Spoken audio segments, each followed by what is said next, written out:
All right, so what's going to happen today? Well, today is day 2 of the Fed's regularly scheduled September meeting. So the Federal Reserve meets 8 times per year. That's the calendar, that's the schedule. That doesn't preclude them from calling an emergency meeting, but that's not what today is. Today is one of those 8 regularly scheduled meetings. They're 2-day meetings, so the meeting actually started yesterday on September the 20th, with the policy statement from the Fed coming today at 2 p.m. Eastern Time. And the policy statement is just an indication of what's going to happen to the federal funds rate. And today, the Fed is going to announce an increase to the federal funds rate of at least 0.75%. Now, that's a jumbo-sized Fed rate hike, and we've seen that already this year twice in the prior 2 meetings. So 0.75%, no small potatoes.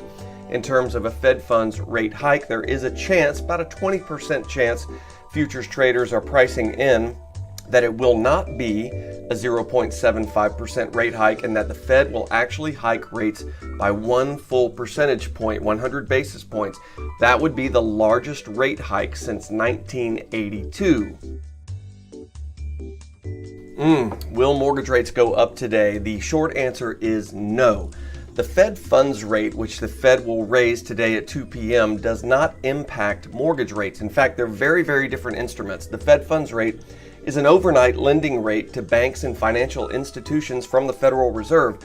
Mortgage rates are 30-year rates. In fact, they couldn't be more polar opposite. Now, the same factors that are pushing the Fed to raise the Fed funds rate are the same factors that are driving mortgage rates up, and that's 40-year high inflation. Interest rates are rising because of 40-year high inflation. But the Fed raising the Fed funds rate has no material impact on what happens to mortgage rates on the same day. In fact, it's not uncommon to see mortgage rates go down on the day in which the Fed hikes the Fed funds rate. And that's because the Fed has been really good about telegraphing these moves, so the market can anticipate that it's coming, and any sort of impact to ancillary markets that might be indirectly impacted by the Fed, have already priced in that rate hike. And so it's almost a little bit of a relief when you get to Fed Day and the Fed finally makes the announcement, so all of the conjecture becomes certainty and we can move on to the next Fed meeting. So absolutely not. Mortgage rates are not impacted by hikes to the federal funds rate. Why is the Fed raising the Fed funds rate? Well, the Fed is raising the Fed funds rate for one simple reason, and that is to rein in inflation. Inflation is running at a 40-year high. We haven't seen inflation in this country like we have now until you go all the way back into the mid-1980s. That's a long time ago. But when inflation gets this high, it has such a detrimental effect to the average American, right? I'm talking about people outside the 1%. It has such a detrimental effect to them. It also has a detrimental effect to growth. Businesses don't want to borrow money because it becomes prohibitively expensive. Everything that you're looking to purchase is so much more expensive than you had budgeted for that it stagnates growth. And it's really upon the Fed, it's in the Fed's charter to keep inflation in this 2% year over year range. And right now, inflation is running around 8%. That is far too high, 4 times higher than what the Fed's target rate is. And it's incumbent upon the Fed to hike up interest rates to get inflation down so our economy can grow at a very measured pace. Well, this is a complex question with a lot of answers, and it's one that's gotten a lot of attention this year. But let's go through them. So there's the war in the Ukraine, right? The war in the Ukraine has certainly impacted energy and food prices. Another factor are supply chain issues. We all know what happened during COVID and factories being shut down, warehouses being shut down. We do know that the Fed was late and the Fed was wrong, and the Fed has admitted this. The Fed thought inflation was transitory, brought about by supply chain issues, and the Fed thought that inflation would unwind as we moved through Q4 of 2021 and into Q1 of 2022.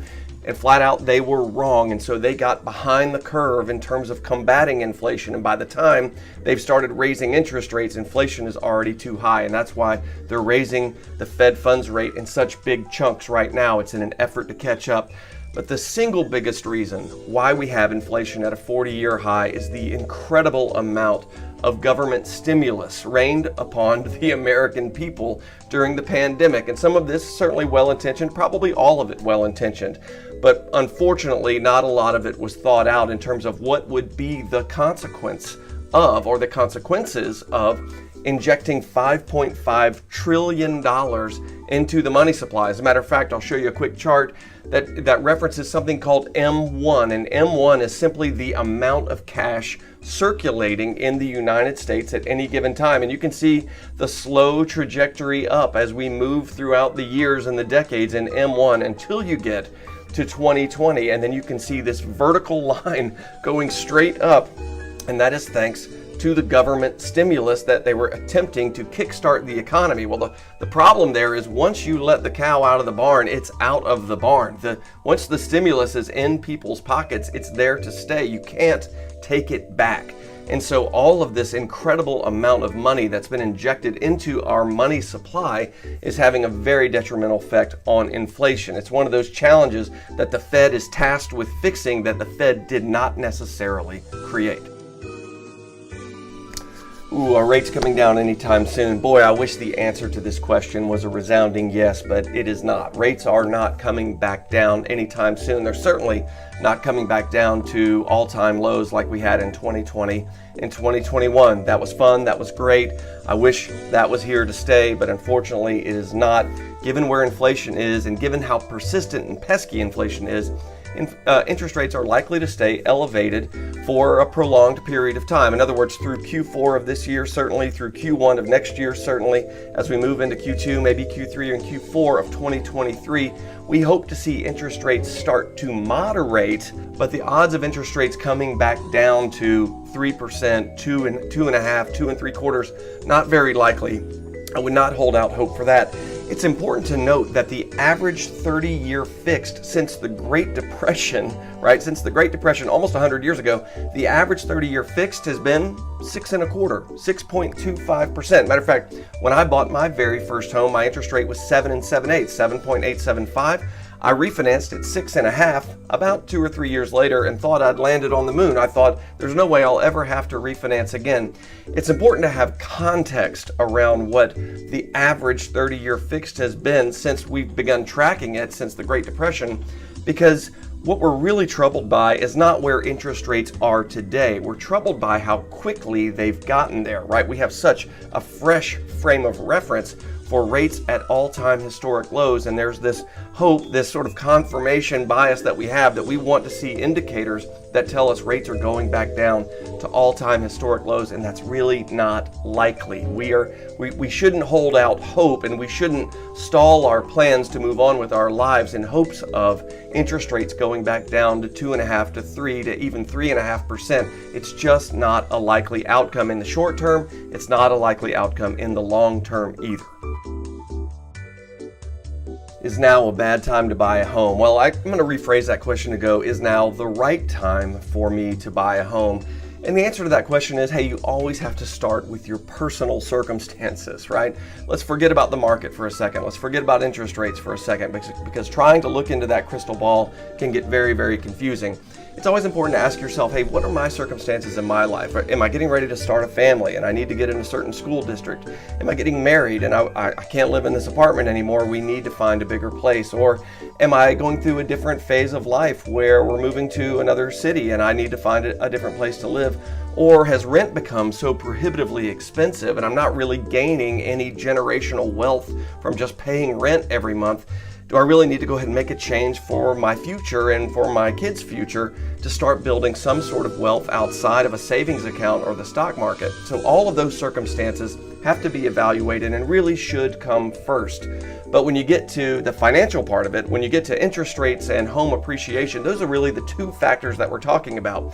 Is now the right time for me to buy a home based upon where interest rates are and based upon what's happening with home values and what's happened with home values?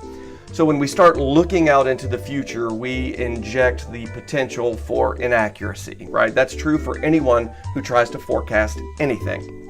So what we're going to do is make assumptions about things that may not necessarily bear fruit. In other words, we're making assumptions that the war in the Ukraine is going to stay exactly as it is right now. No one wins, no one loses, it doesn't end, it doesn't get any worse. So the war in the Ukraine is a stagnant factor, a stagnant variable. And we're also going to think about COVID. COVID is going to stay exactly as it is now. People get it, No one's dying a whole lot, or at least not at the rate at which people were dying in 2020 and 2021. It's not shutting down businesses. There's no stop work order or shelter in place order. COVID stays exactly as it is today. It doesn't get better, it doesn't get worse. That's another variable that we're holding as a stagnant variable. Those two things are probably not likely to be stagnant, so it makes forecasting very hard. And we're also talking about, we're looking at inflation. How long will it take inflation to come down? No one knows for sure how long it will take inflation to go down based upon all the money that's circulating in the economy. So these are very challenging things to predict. I can tell you this. It's forecast that Atlanta home prices are going to increase by about 5.5% in 2023. 5.5% is a very healthy market. It's a far healthier market than the 20% that we've been witnessing year over year for the past couple of years. That does make housing unaffordable. 5% is the perfect, that 5 to 7% range is a perfect amount of appreciation and certainly makes buying worthwhile. So you can realize year over year over year, continued growth and continued equity, that is just generational wealth that you're creating for yourself and for your family. If you're waiting on interest rates to come back down, that is going to be a fruitless wait. I would not encourage you to wait on your home search for interest rates to moderate. That is going to take an awfully long amount of time. If you're waiting on home prices to decline, I don't think that's very likely either, especially in Metro Atlanta. We have 1.9 months worth of supply, worth of inventory in the Atlanta housing market right now. The average, the normal, where it's neither tilted towards the buyer or tilted towards the seller, is 6 months worth of supply. We have a long way to go to even get back to a balanced market, much less a buyer's market. I wouldn't encourage you to sit on the sidelines and wait for home prices to moderate or interest rates to come down. These are two things that are not likely to happen in the short run or even the long run. So ultimately, if it's the right time for you, and if it's the right time for your family, if it's the right time for your phase of life, do not hesitate to go buy your home, especially if you're waiting on these other two factors, which are not likely to moderate in the short term or the long term.